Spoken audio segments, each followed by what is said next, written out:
The crystalline walls of the Galactic Council Assembly Hall stretched upward into darkness, reflecting the light of 1,000 worlds. Ambassador Tae-min Kim stood at the human delegation platform, his hands clasped behind his back as he watched 2,000 alien species fill the enormous chamber. Some floated in gas-filled spheres. Others crawled along specially designed perches. A few existed as pure energy contained in shimmering fields. This was the Grand Conclave, the annual gathering where the fate of civilizations was decided. Tae-min had prepared for this day for 3 years. Humanity had been part of the Galactic Council for 15 years now, ever since first contact with the Valorian explorers. But in all that time, humans held only probationary status. They could speak, but their votes carried no weight. They could petition, but not decide. Today was supposed to change that. Today, humanity would finally request full membership with equal rights. Captain Ji-woo Park stood beside him, her military uniform crisp and formal. She leaned close and whispered, "The Moth people are staring at us again." She meant the High Arbiter Vexthal, the ancient being who led the council. Its compound eyes reflected rainbow patterns as it observed the humans. Dr. Haijin Lee sat at the research console behind them, monitoring the translation feeds. She had spent years studying council politics and alien cultures. Everything suggested today would be a formality. The humans had been model members. They had followed every rule, respected every custom, and contributed valuable research to the collective knowledge base. The chime rang out, crystalline and pure. High Arbiter Vexthal rose from its perch, wings spreading wide. Its voice came through the translation system in perfect standard English. The Council recognizes the human petition for full membership status. The floor is open for discussion.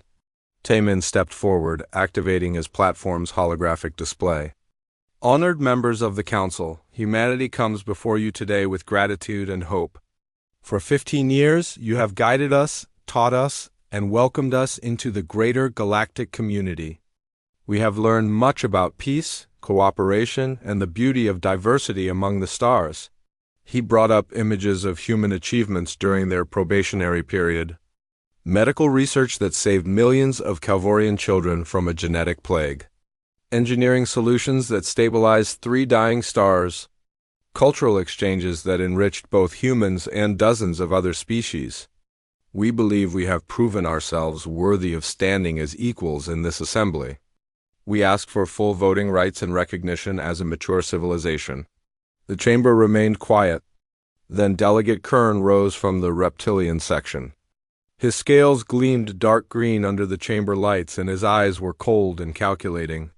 High Arbiter, I must object. In fact, I have prepared a counter-motion that I believe the Council must consider before granting humanity anything. Tae-min felt his stomach tighten. This was not in any of Haijin's projections. Kern was known for being conservative, but outright opposition was unexpected. Kern's platform lit up with images of Earth, but these were not the peaceful scenes Tae-min had shown. These were images from human history, wars, weapons, cities burning, soldiers fighting, nuclear explosions, genocide, concentration camps. I present to the Council the true nature of humanity. They call themselves peaceful, but look at their past. They have waged war continuously for their entire recorded history. They have developed weapons capable of destroying their own planet dozens of times over. They have committed atrocities against their own kind that match anything the Harvesters ever did. Murmurs spread through the assembly. Tae-min opened his mouth to respond, but Kern continued. The human population grows at an alarming rate. Their technology advances faster than any species in recorded Council history. They are aggressive, territorial, and competitive. They speak of peace now, but what happens in another century when they outnumber us? When their fleets outgun ours? When their colonies surround our worlds? That is not fair, Tae-min said, his voice firm but controlled. Every species has a difficult past. The Calvorians had their War of 5 Moons. The Draconians nearly destroyed themselves in the resource conflicts. Growth and change are natural. We have moved beyond our violent history. Have you? Kern's voice was sharp. You still maintain military forces. You still build warships. You still train soldiers. Every other council species maintains only ceremonial defense forces. We have not needed real militaries for 3,000 years because we have peace. But humans? Humans prepare for war even while speaking of peace. Hyjin pulled up counter-arguments on her display, feeding them to Taemin through his earpiece. He used them all. He spoke of humanity's contributions. He reminded the Council of Human Scientists who died saving alien colonies from natural disasters. He showed records of human peacekeepers resolving conflicts between other species. But with each point he made, Kern had an answer. The humans were preparing. They were gathering power. They were too dangerous to trust. The debate lasted 4 hours. Taemin's voice grew hoarse. Jiwoo stood rigid beside him, her jaw clenched so tight he could see the muscles jumping. And then Kern made his final motion. I propose that humanity be reclassified as a primitive warlike species. They should be restricted to their home system. No further expansion. No further contact beyond trade under strict supervision. 1 year to comply. The chamber erupted in discussion. Taemin felt the world tilting beneath him. High Arbiter, this is madness. We have done nothing to deserve this. We have been nothing but cooperative. Vexil's wings fluttered slowly. The motion has been made. We must vote. All those in favor of restricting humanity to their home system? Lights began appearing across the chamber. One by one, species voted. The holographic display showed the count rising. 100. 500. 1,000. Taemin watched in horror as the number climbed. Beside him, Jiwoo whispered something under her breath that the translators probably should not have picked up when the count finished. The numbers hung in the air like an executioner's blade. 1,847 in favor. 94 against. 59 abstaining. The measure had passed by an overwhelming majority. Tae-Min stood very still. His hands, still clasped behind his back, were shaking, but his face remained calm. He had been a diplomat for 20 years. He knew how to control his expression even when his heart was breaking. Humanity had been judged and found wanting, not because of anything they had done, but because of what they might do. Because they were different. Because they scared civilizations that had forgotten what fear felt like. He reached down and closed his datapad. Then he looked up at the High Arbiter. This assembly has made its decision. Humanity will honor it by removing ourselves from your presence. His voice was quiet but clear, carrying through the perfect acoustics of the chamber. We came seeking partnership. We came hoping for friendship. We came believing that the council represented the best that civilization could achieve. He gathered his materials slowly, deliberately. Hyjin and Jiwoo did the same. We leave with understanding. We understand that you fear us. We understand that you see us as a threat. We understand that your peace is built on suppressing anything that challenges your comfortable order. He picked up his case and stepped down from the platform. We will not trouble you again. As the human delegation walked toward the exit, the chamber remained silent. 2,000 species watched them go. Some looked satisfied, others uncertain. A few, including the wise Hrilvax from the avian section, looked deeply troubled. Jiwoo walked close to Taemin, her voice barely a whisper. Sir, they just made a terrible mistake. Yes, Taemin said quietly. They did. And they will learn what it means to make an enemy of humanity. Not today, not tomorrow, but they will learn. The doors of the assembly hall closed behind them with a sound like thunder. The galaxy had spoken. Now it was humanity's turn to answer. The news spread through human space faster than light itself. Every colony, every station, every ship received the same message within hours. The Galactic Council had voted to quarantine humanity. They had 1 year to withdraw all presence beyond Earth's solar system. 15 years of peaceful cooperation ended with a single vote driven by fear and prejudice. President Dayun Kang sat in her office on Earth watching the reports flood in. She was 72 years old, a former general who had led forces during the border wars before first contact. Her face was lined with age, but her eyes remained sharp and cold. She read the official council declaration 3 times, then set it aside and looked at the military advisors assembled before her. Admiral Sung-ho Choi stood at attention, his uniform bearing the insignia of the Human Defense Fleet. Beside him was Director Min-Soo Yoon, head of Human Intelligence Service, a thin man with glasses who rarely showed emotion. Engineer Kyung-hee Han sat reviewing data on her tablet, her fingers moving rapidly across the screen. "Tell me the real situation," President Kang said. "No political language. Just facts." Admiral Choi activated the holographic display. "The Council believes we are weak because we are young. They believe their numbers give them power. They believe we will simply comply because we have no choice." He pulled up military readiness reports. "They are wrong on all counts." Director Yoon took over. "Our intelligence has been monitoring Council military capabilities since first contact. The assessment is conclusive. The Council has not fought a real war in 3,000 years. Their ships are ceremonial. Their tactics are ancient. Their soldiers have never seen combat. They maintain the appearance of strength, but the reality is very different. And our capabilities?" President Kang asked. Engineer Han looked up from her tablet. "For the past 7 years, we have been reverse engineering Council technology and combining it with human innovation. The results exceed every projection. Our new ship designs incorporate Council FTL drives with human weapon systems and armor. Construction has been taking place in classified shipyards beyond Council sensor range." Admiral Choi brought up images of massive vessels taking shape in the darkness of space. "The Council thinks we have maybe 200 military ships. They are tracking our known construction facilities and making assumptions based on that data. They do not know about the shadow shipyards. They do not know we have been preparing for this possibility since year 3 of contact." "How many ships do we actually have?" President Kang asked. 412 combat-ready vessels," Admiral Choi said.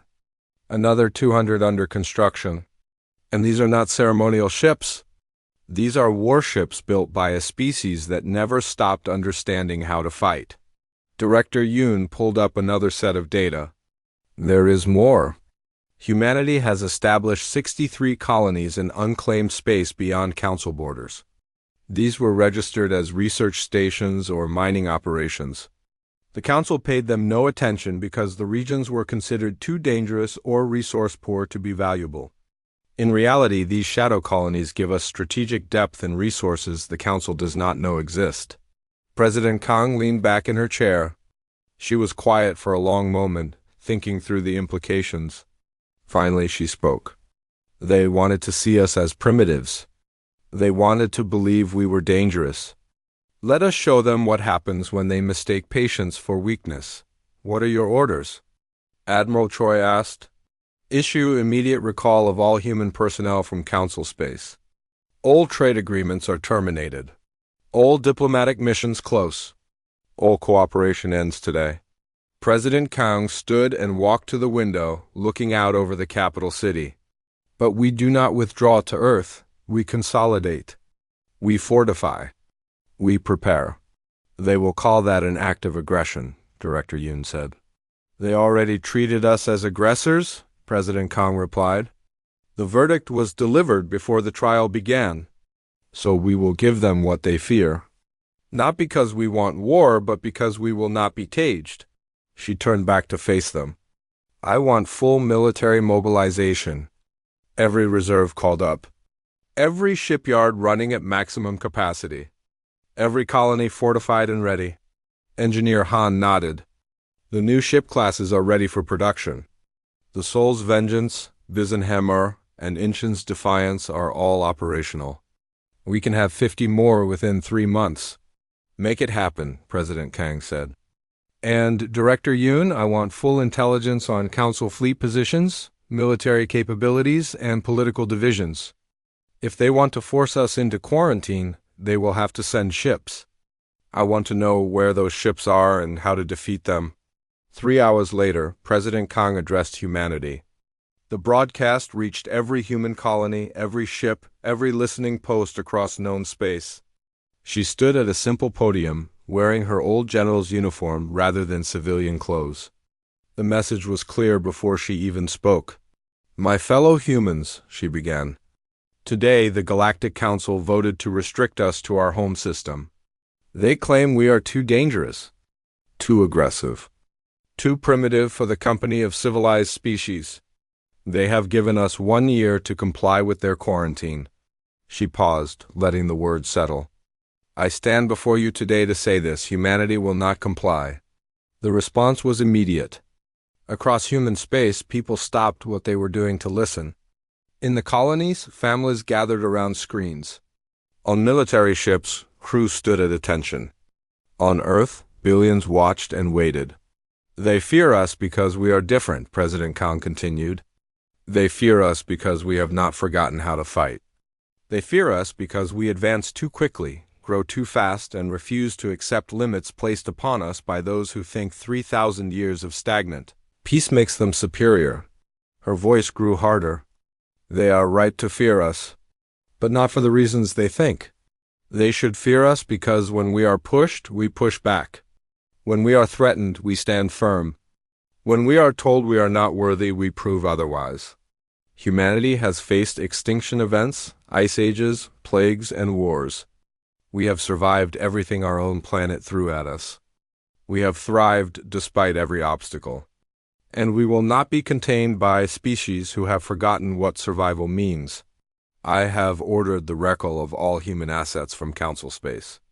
This is not retreat. This is preparation. They have made their choice. Now we make ours. Humanity bows to no one. Humanity will not be caged. And if they want to enforce their quarantine, they will learn what it means to face a species that never stopped being warriors. The broadcast ended. The response was unanimous. From the oldest colonies to the newest outposts, humanity united behind a single message. They had tried peace. They had tried cooperation. They had tried to be good galactic citizens. And they had been rejected not for what they did, but for what they were on the embassy ship departing Council space. Ambassador Taemin watched the president's speech with Captain Jiwoo and Dr. Haijin. When it finished, Jiwoo turned to him. "We tried your way, Ambassador. We tried diplomacy." "Yes," Taemin said quietly. "And now we try something else." They wanted to see human aggression. They are about to learn the difference between aggression and determination, between violence and strength, between conquest and defense of what is ours. Dr. Haijin pulled up her analysis of council politics. They are not unified. Several species voted against the measure. Others abstained. The cracks are there. "Good," Taemin said. "We will need allies when this is done. But first we need to survive. And to survive, we need to show them that humanity is not prey." In the hidden shipyards, construction accelerated. The Soul's Vengeance moved through final testing, a massive vessel bristling with weapons no council ship could match. The Bizan hammer completed its maiden voyage, testing new propulsion systems that made it faster and more maneuverable than anything the council possessed. The Ancient's Defiance prepared for its first combat deployment. Its crew trained and ready. Admiral Choi stood on the bridge of his flagship, looking at the fleet assembling around him. 400 ships. Thousands of trained personnel. Millions of humans ready to defend their freedom. The council thought they were primitive. They thought humans would submit like scared children. "They are about to learn," Admiral Choi said to his second-in-command, "that the most dangerous thing in the galaxy is not a species that loves war. It is a species that understands peace but refuses to achieve it through submission." The recall was complete. The preparations were made. And humanity waited to see if the council would actually try to enforce their quarantine. Part of Admiral Choi hoped they would be reasonable. But another part, the part that had trained for combat his entire life, hoped they would be foolish enough to send ships, either way. The galaxy was about to learn what humans meant when they said freedom was not negotiable. 3 months passed since humanity walked out of the Galactic Council Assembly. 3 months of silence, preparation, and growing tension. The Council had expected compliance. Instead, they got fortifications. Human colonies beyond Earth's solar system remained occupied and active. New construction appeared on long-range sensors. Trade with non-Council species increased. Humanity was not withdrawing. They were expanding. General Thalmor commanded the Council Enforcement Fleet from his flagship, a magnificent vessel called the Unity's Voice. He was Valaxian, a species known for diplomatic skill rather than military prowess. But he wore the uniform proudly and believed deeply in the Council's mission. The humans needed to be brought to heel. They were disrupting the galactic order that had maintained peace for millennia. His fleet consisted of 200 ships representing 30 different Council species. It was the largest military assembly in 300 years.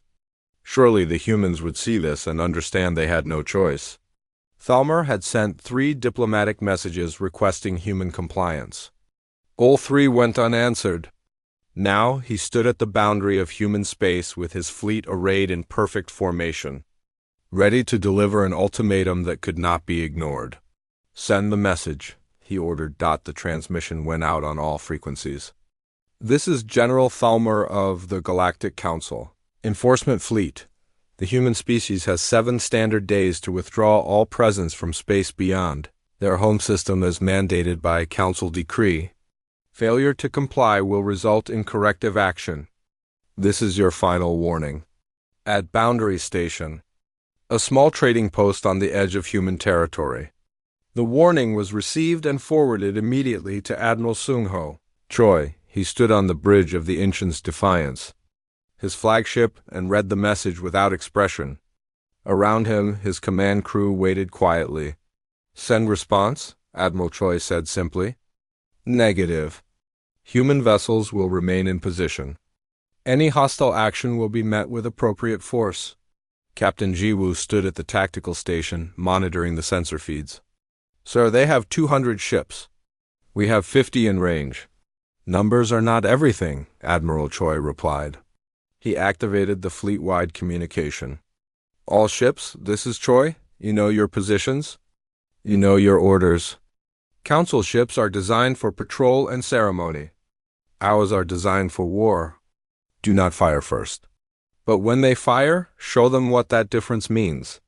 Commander Jae Sung-oh commanded the destroyer Bisenhammer, positioned with the forward screen. He was 38 years old, a career officer who had studied every naval battle in human history. His crew was trained to perfection. His ship was armed with weapons the Council did not know existed. And his orders were clear: demonstrate human capability without unnecessary casualties. The 7 days passed in tense waiting. Council ships maintained their formation, confident in their numbers. Human ships held position, seeming small and insignificant compared to the massive enforcement fleet. On the 7th day, General Thalmor gave the order. "Move forward. Demonstrate our strength. If they do not retreat, fire warning shots across their formation." The Council fleet advanced slowly, maintaining parade formation. They were beautiful ships, built by species who valued art as much as function. They gleamed in the starlight, their hulls decorated with symbols of peace and unity. On their bridges, crews who had never seen combat prepared to enforce the Council's will. Admiral Choi watched them come. "All ships active sensors. Let them see exactly what they are facing." 50 human ships lit up their full sensor arrays simultaneously. The data that flooded Council sensors was shocking. The human vessels were not simple patrol ships. They were warships with energy signatures that dwarfed anything in the Council fleet. Their weapon systems were active and locked on. Their shields were at full strength, and their positioning was perfect, covering every approach angle with overlapping fields of fire. On the Unity's Voice, Thalmor stared at his screens in confusion. "This cannot be accurate. Humans are not supposed to have this level of technology." "Sir, the readings are confirmed," his sensor officer reported. "Those ships are significantly more powerful than anticipated." "It is a bluff," Thalmor decided. "They are trying to frighten us." Continue advance. Prepare to fire warning shots. Admiral Choi saw the Council ships powering weapons. They are going to fire. All ships, evasive pattern Delta, show them speed. The human fleet moved. They did not scatter or retreat. Instead, they executed a coordinated maneuver that no Council captain had ever seen. Ships rolled and accelerated in perfect synchronization, repositioning themselves in seconds. What had been a defensive line became a three-dimensional formation that surrounded the Council fleet's flanks. Fire warning shots, Thalmor ordered. His confidence wavering, Council ships fired energy beams across the human formation, the standard show of force tactic. Not aimed to hit, just to intimidate? The beams passed harmlessly through empty space where human ships had been moments before. Commander O saw his opening. Helm, slingshot maneuver around that stellar mass. Weapons, prepare precision shots. Target their propulsion systems only. No casualties. The Bison hammer dove toward a nearby stellar gravity well at a speed that made Council sensors think their readings were malfunctioning. The destroyer used the gravity to slingshot around behind three Council ships before they could react. O's weapons officer fired 3 precise shots. Each one struck a different ship's propulsion system, disabling but not destroying them. The Council vessels went dark, drifting harmlessly. What just happened? Thalmor demanded. All around the Council fleet, human ships were moving with impossible precision. They used gravity wells, stellar winds, and combat maneuvers that looked more like an aerial dance than space combat. And everywhere they moved, Council ships were disabled with surgical precision. Admiral Choi opened a direct channel to Thalmor. General, you are outmatched. Withdraw your fleet now, and there will be no further damage. Continue this action, and we will be forced to increase our response level. You dare threaten us? Thalmor replied, his pride wounded. We are the Council. We outnumber you 4-1. Numbers mean nothing if your ships cannot hit ours, Admiral Choi said calmly. We have disabled 12 of your vessels without a single casualty on either side. That is mercy, not weakness. Do not mistake one for the other. Thalmor made the worst decision of his life. All ships, full assault. Destroy the human vessels. The Battle of Boundary Station became a lesson that would be studied for generations. The Council fleet, magnificent in appearance and overwhelming in numbers, attacked with everything they had. And the human fleet took them apart piece by piece. Captain Wu coordinated the defense from tactical. Council ships using standard attack pattern Theta, predictable, all ships. Execute Response Plan 7. Human destroyers dance through Council formations. Their smaller size and superior engines making them nearly impossible to target effectively. Human cruisers fired weapons that punched through Council shields like they were not even there. Human carriers launched fighter craft that swarmed disabled Council ships, forcing them to surrender rather than risk destruction. Commander O's ship performed another impossible maneuver, using a debris field as cover before emerging behind the Council flagship itself. Sir, we have firing solution on the Unity's voice, requesting permission to disable their command ship. Admiral Choi considered for only a moment. Permission granted. Disable propulsion and weapons. Leave life support fully functional. The Bison hammer fired 4 shots in rapid succession. Each one hit exactly where intended. The Unity's voice went dark, its engines dead and weapons offline. Thalmor stood on his bridge in shock as emergency lights flickered on. The battle lasted 4 hours. When it ended, 37 Council ships were disabled or destroyed. 3 human vessels were damaged, but none were lost. The casualty count was equally one-sided. Over 8,000 Council personnel were killed or wounded. Human casualties numbered in the dozens, but the most important damage was not physical. It was psychological. Every Council world had been watching. They had seen their mighty enforcement fleet, 200 ships strong, get systematically dismantled by 50 human vessels. They had seen tactics and maneuvers they did not think were possible. They had seen what real warriors looked like. Admiral Choi sent a message to all Council ships. This is Admiral Choi of the Human Defense Fleet. We are transmitting coordinates for emergency services. Medical ships are on their way to assist your wounded. You came here to force us into submission. Instead, you have learned what happens when ceremonial militaries face real warriors." He paused. "We did not want this. We did not seek this. You forced us to demonstrate our capabilities. Remember that when your leaders decide what to do next?" On the Council homeworld, High Arbiter Vexthal watched the battle reports with growing horror. Counselor Hrilvax, the avian delegate who had warned against antagonizing humanity, stood beside him. "I told you," Hrilvax said quietly. "They are not weak. They are restrained. You mistook their patience for inability. Now you see what they are capable of when pushed."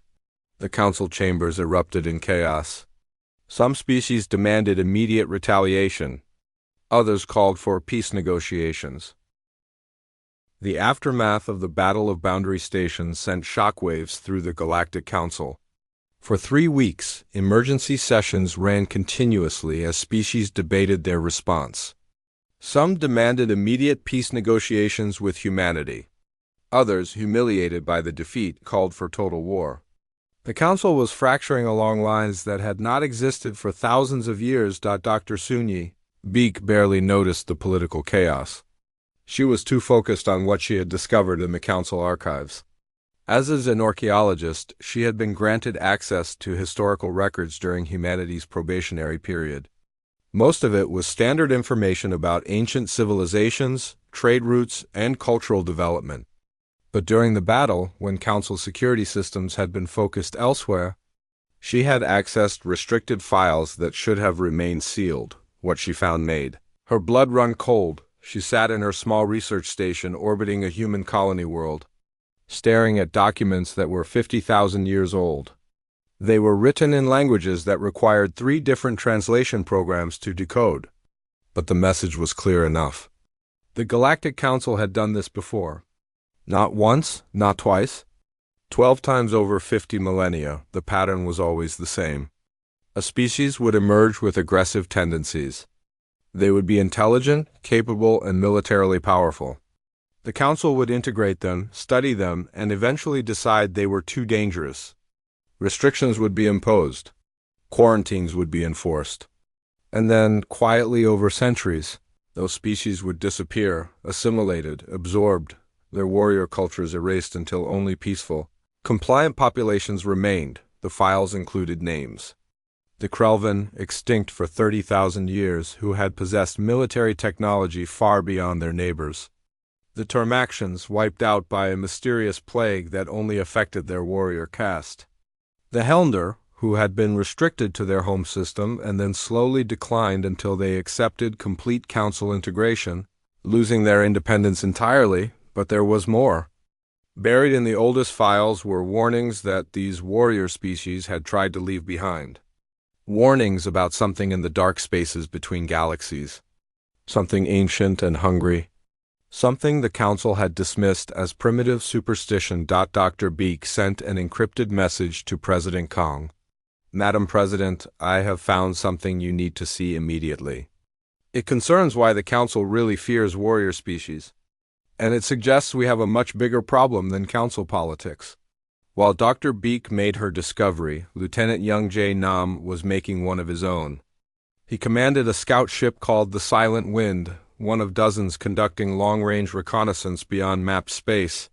His mission was simple: explore, map, and report anything unusual. For 6 weeks, he had found nothing but empty space and distant stars. Then his sensors detected something that should not exist. An energy signature in deep space, far from any star system. It was massive, but it was not moving like a ship or station. It was pulsing like something breathing. "Take us closer," Young Jay ordered his pilot. "But keep us at maximum sensor range. I do not like this." As they approached, the readings became more detailed and more disturbing. The object was organic. Not a ship, but a living structure the size of a moon. Its surface was covered in geometric patterns that hurt to look at. And it was not alone. Dozens of smaller objects surrounded it, each one the size of a large warship.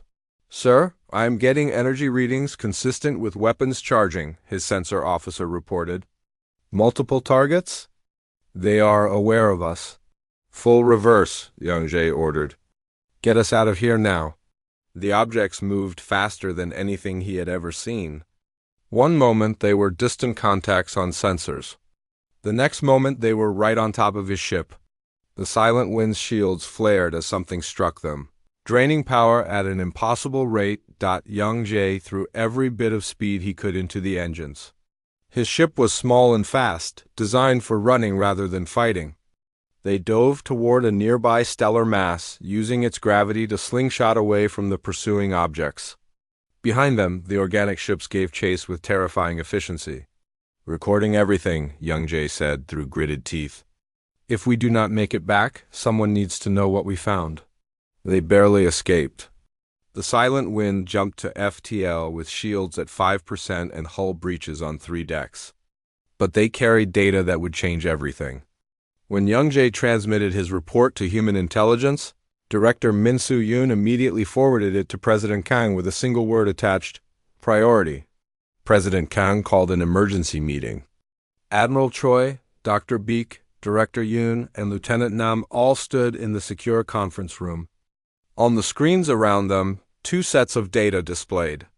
On the left, Dr. Beek's historical findings about extinct warrior species and their warnings. On the right, Young-jae's sensor logs of the organic ships. "Tell me this is not what I think it is," President Kang said quietly. Dr. Beek pulled up the ancient warnings. The extinct warrior species called them by different names in different languages. The devouring ones, the dark harvest, the endless hunger. But the descriptions are consistent. Organic ships, rapid adaptation, total consumption of all biological material. They appeared approximately 60,000 years ago and nearly destroyed the galaxy before the Council formed specifically to fight them. "The Council was created as a military alliance?" Admiral Choi asked. "That contradicts everything they told us about being founded on peaceful principles." "Because they rewrote their own history," Dr. Beek replied. "After defeating this enemy, the Council species decided that warrior cultures were too dangerous. They'd blamed military thinking for nearly causing galactic extinction. So they demilitarized, suppressed warrior tendencies, and erased the truth. Over 50,000 years, they transformed from a military alliance into a peacekeeping organization. And they convinced themselves that peace meant eliminating anyone who reminded them of what they used to be." Director Yoon brought up intelligence reports. "The problem is that the enemy did not disappear. They retreated. And according to Lieutenant Nam's data, they are coming back." Young-jae stepped forward. "Sir, I analyzed the patterns on those ships. They match descriptions from the ancient texts Dr. Beek found. Whatever nearly destroyed the galaxy before his waking up. And the Council has no idea because they buried all evidence that it ever existed." Admiral Choi studied the tactical data. "How many ships did you see?" "That formation contained approximately 40 vessels," Young-jae said. "But the energy readings suggest there are more in deep space. Many more. If I had to estimate based on sensor echoes, I would say thousands." The room fell silent. President Kang looked at each person in turn. "So let me understand this clearly. The Council spent 50,000 years eliminating warrior species because they feared military power. In doing so, they left themselves completely unprepared for the return of the enemy that almost destroyed them. And now that enemy is coming back, and humanity is the only species with the military capability to fight them." "That is correct, Madam President," Director Yoon said. "The irony is almost perfect. They tried to quarantine us because we are warriors. But our warrior nature is the only thing that might save them."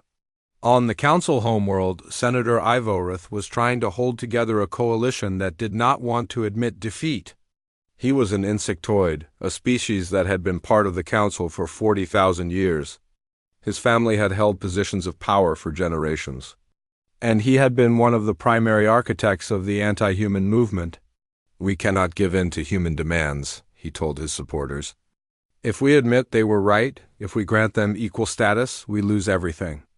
our authority, our influence, our control over galactic affairs. Counselor Hrilvax confronted him directly in the council chambers. You care more about power than survival. I have seen the human battle reports. I have analyzed their capabilities. If we go to war with them, we lose. It is that simple. Then we find other allies, Ivoroth insisted.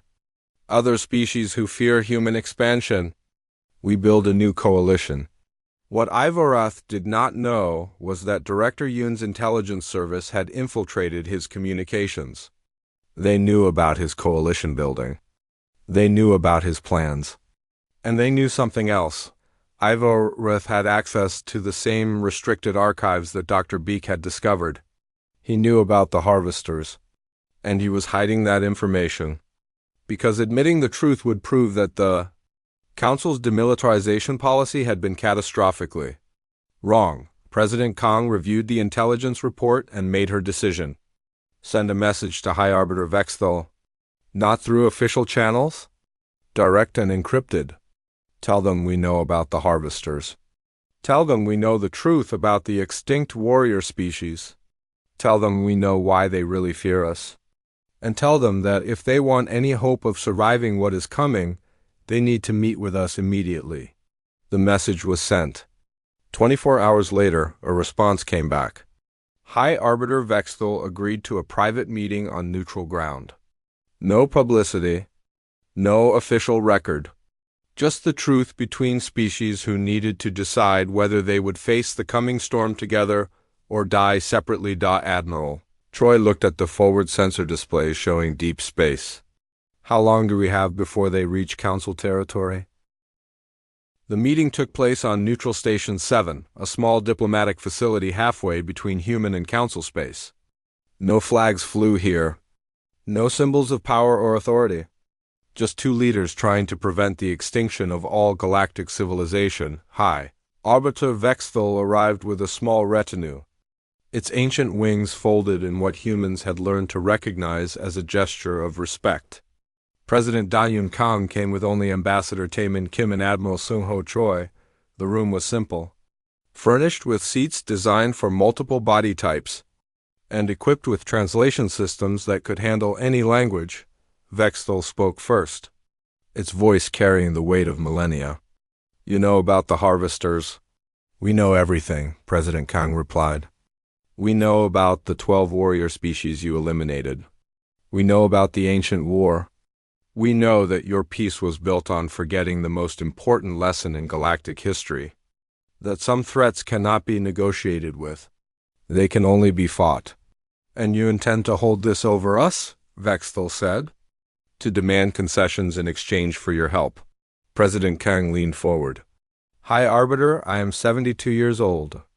I have spent my entire life in service to my species. I have seen war. I have ordered soldiers to their deaths. I have made decisions that haunt me every night. So understand me when I say this, I do not care about your politics. I do not care about your pride. I care about survival. Yours, mine, and every species in this galaxy. She activated a display showing Lieutenant Young Jae's sensor data. The harvesters are coming. They will reach your outer colonies within a year. When they do, billions will die because your species have forgotten how to defend themselves. You have ceremonial militaries commanded by officers who have never seen combat. You have weapons that have not been updated in centuries. You have tactics designed for parades, not battles. Taemin took over. 3 months ago, you humiliated humanity in your assembly. You called us primitive. You called us dangerous. You tried to cage us because you feared what we represented. His voice was calm but firm. You were right to fear us, but not for the reasons you thought. You should have feared us because we remember what you forgot. That civilization requires both the desire for peace and the ability to defend it. What do you want? Vexthal asked quietly. Full membership with equal voting rights, President Kang said. Immediate.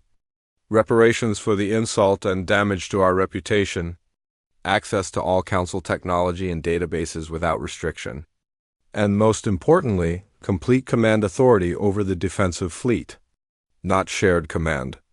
Not advisory roles. Full operational control under human military leadership. The Council will never accept that, Vexthal said. Many species would rather face the harvesters than submit to human authority. Then those species will die, Admiral Troy said flatly. And they will take everyone else with them. High Arbiter, I have reviewed Council military capabilities. I have studied your tactics and training. With all respect, if you face the harvesters with your current forces, you will be extinct within 6 months. Vexthal was silent for a long moment. Finally it spoke. I believe you, but I am one voice in the Council. Delegate Kern and his coalition will fight this. Senator Ivoreth will use his influence to block any agreement. Senator Ivoreth has been exposed, Director Min Soo-yoon said, entering the room. He had not been part of the original meeting, but he carried information too important to delay. We have evidence that he knew about the harvesters and deliberately hid that information from the Council. He chose political power over the survival of every species in the galaxy. He placed a data chip on the table. This contains his private communications, his access logs to restricted archives, and his orders to suppress any investigation into ancient military history. When this becomes public, his coalition will collapse. You would blackmail the Council? Vexthal asked. We would save it, President Kang replied. From itself, if necessary. Take our terms to your Council. Tell them the truth. All of it. The harvesters, the extinct warrior species, the deliberate suppression of military knowledge. And tell them they have one chance to get this right. Accept our help on our terms or face extinction alone. The Council emergency session lasted 3 days. The debate was fierce. Species that had never raised their voices in anger shouted at each other across the chamber. Councillor Hurlvax led the faction supporting human terms, presenting evidence of the harvester threat and human military effectiveness. Delegate Kern tried to hold his coalition together, but the exposure of Ivoreth's deception had shattered trust in the anti-human movement. In the end, the vote was closer than anyone expected. 1,203 in favor of accepting human terms. 797 against. The measure passed, but the galaxy remained divided. Not every species accepted the decision. Kern led a coalition of 83 species that refused to participate in any human-led defense. They would defend their own territories with their own forces or not at all. President Kang let them go. There was no time to convince the unwilling. The harvesters were coming. Admiral Choi took command of the combined defense fleet with Captain Ji-woo Park as his chief of staff. The challenge was enormous. They had to integrate ships and crews from hundreds of different species, most of whom had never worked together and many of whom resented taking orders from humans. They had less than a year to transform a ceremonial fleet into a fighting force. The training was brutal. Human drill instructors pushed Council crews beyond anything they had experienced. Ship modifications were made, replacing decorative systems with functional weapons and armor. Tactics were taught and retaught until even the slowest crews could execute basic combat maneuvers. It was not enough time. It would never be enough time. But it was all they had. Then the harvesters arrived. They hit the outer colonies with overwhelming force. Organic ships that adapted to every weapon used against them. Swarms of smaller craft that consumed everything in their path. Planetary bombardment that left worlds lifeless and stripped of all biological material. The images that came back were horrific. Species that had refused human help realized their mistake immediately. Kern's coalition watched their defenses crumble in hours. Desperate calls for assistance went out, but it was too late. Human forces could not reach them in time. 17 Council species went extinct in the first week of fighting. The combined fleet met the harvesters at the Threshold Gate, a major transit hub connecting the outer colonies to the core worlds. Admiral Choi positioned his forces carefully, using human ships as the tactical core and Council vessels in supporting roles. 3 billion civilians were evacuating through the gate. They needed time. The battle was nothing like Boundary Station. The harvesters did not follow predictable patterns. They did not care about casualties. They adapted to human tactics within hours, forcing constant innovation. Ships were destroyed on both sides. Thousands died. But the fleet held the line. Commander Jae-sung-oh commanded the Soul's Vengeance, positioned at the critical junction point where harvester forces were concentrating. His orders were clear: hold position no matter what. Buy time for the evacuation. When his shields failed and his hull began to breach, he did not retreat. All hands, this is the captain, Oh said calmly as alarms blared around him. We knew this mission might require everything we have. We are going to give it. Engineering, overload the reactor. Navigation, set collision course with that mothership. If we are going down, we are taking as many of them with us as possible. His crew did not hesitate. They had trained for this. They understood what it meant to be warriors. The Soul's Vengeance accelerated directly at the largest harvester vessel. Shields gone, hull burning, reactor building to critical overload. O's final transmission went out to the entire fleet. Soul's Vengeance to all ships. We have shown them how humans die. Now show them how humans win. The explosion destroyed the harvester mothership and 4 support vessels. It also created a gap in their formation that Admiral Choi exploited immediately, driving his forces through and buying the time needed for the evacuation to complete. 3 billion lives saved. 1 ship lost. Commander Oh and his entire crew died, but their sacrifice turned the battle. The war lasted 8 months. Every week brought new horrors and new heroes. Human soldiers fought beside aliens who had called them primitive. Human medics saved lives regardless of species. Human engineers taught council crews how to keep fighting when their ships should have been scrap. And slowly, painfully, the tide turned. The final battle took place at the Harvester staging grounds in dark space. Admiral Choi led the combined fleet in a desperate assault to destroy their ability to build more ships. It was a massacre on both sides. Humanity lost 30% of its military fleet. Council casualties numbered in the billions. But when it was over, the harvesters were broken. Driven back into the darkness from which they came, the galaxy was saved, but at terrible cost. Memorial stations were built at every major battle site. Names were inscribed: human and alien, warrior and civilian, all who had died defending civilization. Ambassador Taemin stood at the memorial at Threshold Gate, reading the names of Oh and his crew, and wept for the first time since the Council's insult a year before.